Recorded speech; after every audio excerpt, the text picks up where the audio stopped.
Shalom and welcome to the program, Mikey. Mikey, what is your description here? Your bio says you're a devotional Jewish musician, an artist. What is devotional Jewish music? And I ask that because I've been to a lot of churches and synagogues around the world, and one of the things I see is that in churches they'll sing a lot and they really get into it. In Judaism, they generally don't do that in the synagogue, although maybe in Reform temples they do more. Um, Whereas in churches they do that, and Jews they'll do that, but they'll do it generally outside the synagogue, right? So you'll have like Chabad will get the term lebedik, right, which means from the heart, but they usually don't do that in the synagogue as much, not with instruments anyway. So what is a devotional Jewish artist? What does that mean? Well, first of all, I just want to say thanks for having me on your show.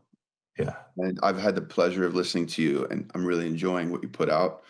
Um, so, devotional Jewish music is um, music that is based on Jewish scripture. I'm talking about the Chumash, aka the Torah, Mhm. the Tehillim, Psalms, Hasidic text, Mm. and also based on liturgy. So And liturgy is a fancy word, people, for prayer, meaning yeah, yeah, the yeah, formal prayers that are in Jewish synagogues. exactly. So when I'm talking about liturgy, I'm talking about the actual prayers from either Shachrit, which is morning davening or prayer, Mincha, which is afternoon, or Mariv, which is the evening. And so the music is based on that scripture. And when you talk about worship music, Christian worship music, I would say yes, it's just like that, but without Why Jesus. don't we have more of that? Like, can I just be really honest? When I Yeah. was a kid, my father would drag me to the Orthodox synagogue, and I was bored out of my mind. And I've been to some Reform temples, and I'm like, yeah, I can get into this.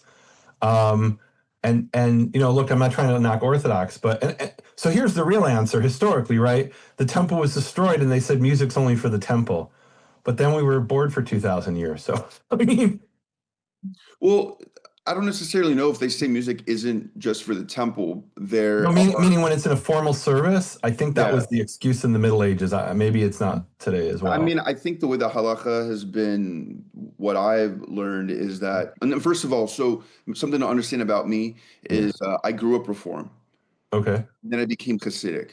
Oh, wow. So Okay. I went from the Reform world of growing up to then studying at a Chabad yeshiva, living in Jerusalem, and I was Wow. Hasidic.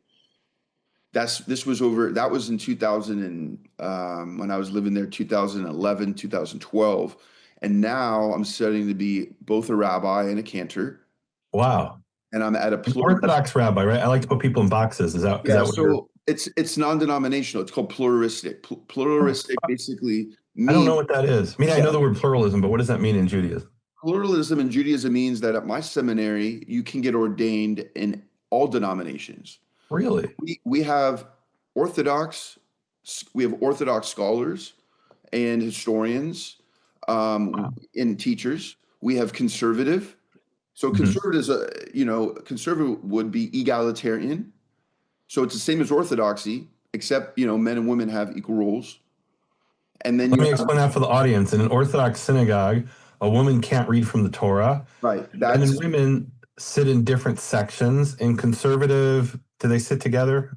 conservative. They do sit together. So there's a Okay. mechitza in the Orthodox world. In the conservative world, halacha is almost identical in some communities in conservative to orthodoxy. However, it's egalitarian, which means Okay. men and women or people that identify however they identify, they are who they are, and there's plenty of rabbis.